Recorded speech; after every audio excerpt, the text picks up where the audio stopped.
माझी लक्षवेधी जी आहे ती बांगलादेशी घुसखोर मंत्री आलेत. बांगलादेशी घुसखोर जे मुंबईत ठिकठिकाणी ते मोठा हॉट इश्यू आहे. मंत्री आलेत म्हणजे 3 नंबर त्यामुळे आता घ्यायला लक्षवेधी तुमची सुरू. लक्षवेधी लक्षवेधी. सूचना 3 लक्षवेधी क्रमांक 3 उत्तर वितरित केल्याप्रमाणे सभापती महोदय, हे शहरांच्या दृष्टीनं मुंबईच्या दृष्टीनं अत्यंत संवेदनशील आणि गंभीर अशा प्रकारची लक्षवेधी आहे. मुंबईमध्ये आज ठिकठिकाणी बांगलादेशी घुसखोर आज ठिकाणी वेगवेगळ्या पद्धतीनं शिरकाव करताना दिसत आहेत. आणि हा शिरकाव केवळ वस्त्यांपुरता नाही आहे. आज व्यवसायांमध्ये त्या ठिकाणी घुसखोरी आहे, पदपथांवर घुसखोरी आहे, वेगवेगळ्या प्रकारचे व्यवसाय आहेत. मग भाजीपाला व्यवसाय असेल, मच्छीमारी असेल, दुग्ध व्यवसाय असेल, तर अशा प्रकारचे गंभीर प्रकारे या बांगलादेशी प्रवृत्ती आणि त्या ठिकाणी घुसताना दिसत आहेत.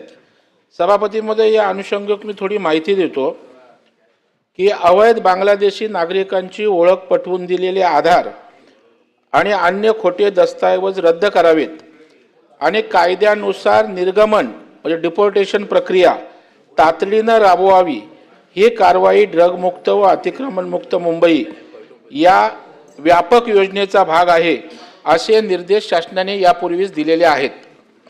विविध सर्वे आणि रिपोर्टचा सुद्धा अहवाल या ठिकाणी सभापती महोदय मी देतो की मुंबईमध्ये अवैध अनधिकृत स्थलांतर केंद्र बनत असल्याचा दावा अनेक संस्थांनी केलेला आहे. मुंबई शहरातील 61 भागात संशोधनातून सुमारे 3014 अवैध स्थलांतरित नागरिक बांगलादेश व म्यानमार भारतीय ओळखपत्रांसह सभापती महोदय आढळले आहेत. काहींनी हे दस्तऐवज एजंटकडून 7,000 ते 30,000 रुपये दरात मिळवलेत. अशा प्रकारचा NDTVचा अहवाल सभापती महोदय या ठिकाणी प्रसिद्ध झालेला आहे. अवैध स्थलांतरितांमुळे सुरक्षा, रोजगार आणि प्रशासनासमोर गंभीर आव्हानं निर्माण झालेली आहेत.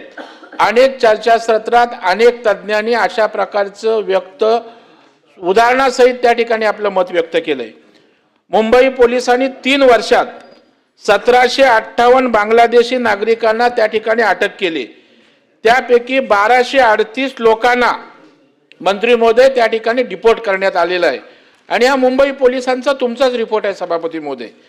25 बांगलादेशी नागरिकांना अँटी टेररिझम सेलने अटक केलेली आहे आणि हा पण अँटी टेररिझम सेल तुमचा आहे, त्यांच्या रिपोर्टमधली ही माझी माहिती आहे.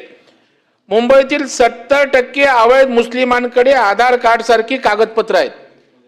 आधार कार्ड दादा हे कसं बनवतात?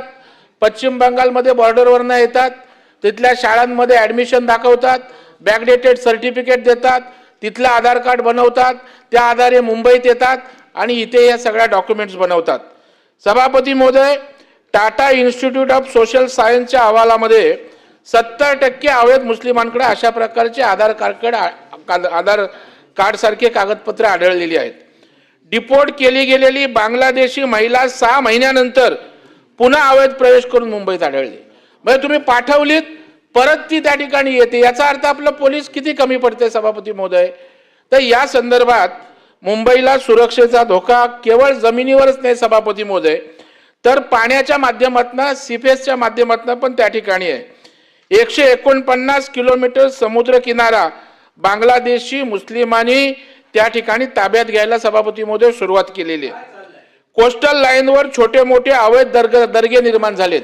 म्हणजे कोस्टल लाईनला छोटा मोठा त्या ठिकाणी दर्गा बनवायचा आणि त्या माध्यमातून प्रवेश करायचा आणि त्याच्या आजूबाजूला बांगलादेशींच्या अनेक अवैध वस्त्या त्या ठिकाणी उभं राहताना सभापती महोदय दिसत आहेत. मी अनेक उदाहरणं देईन सभापती महोदय. उत्तन दर्गा आजूबाजूला बांगलादेशी मुस्लिमांना आश्रय देण्यासाठी अख्खी वस्ती वसवण्यात आलेली आहे. माहीम आणि वसईचा किल्ला अवैध घुसखोरांची त्या ठिकाणी वस्ती आहे. डोंगरी किल्ला तिथे आजूबाजूला अवैध वस्ती निर्माण झाली. चेंबूर चिता कॅम्प तिथे अवैध वस्ती घुसखोरांची निर्माण झाली. वर्सोवा पॅटर्न आणि मालवणी पॅटर्न अस्तित्वात येतोय.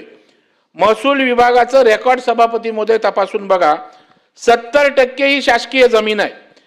त्यावर ही कुणी वस्ती उभी केली आणि आज ही वस्ती कोणाच्या ताब्यात आहे सभापती महोदय, याची आपण तपासणी करावी अशी मागणी या ठिकाणी आहे. आणि तिथला मराठी आणि हिंदू माणूस आज तिथून बाहेर काढला जातोय. पर्टिक्युलर लोक, विशिष्ट समुदायाचीच लोक तिथं झोपड्या बांधून वस्त्या वाढवताना या ठिकाणी दिसत आहेत. आणि SRA लँड जिहाद म्हटलं तर अतिशयोक्ती होणार नाही.